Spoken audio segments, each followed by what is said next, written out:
Yan, kung napapansin nyo, sobrang linis. Wala kayong makikitang mga basura sa gilid. So bumili na rin ako ng holder ng cellphone na ito para makapag-video ako kasi bawal mag-cellphone dito pag nakabike. Pwede kang magmulta ng hanggang 5 lapad o makulong.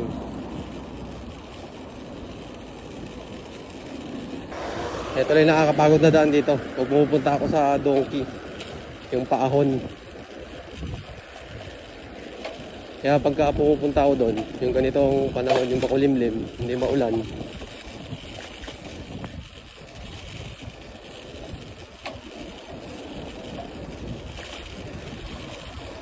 nagtataglamig na rin kasi dito sa Japan yung papasok na yung autumn season, yung taglagas.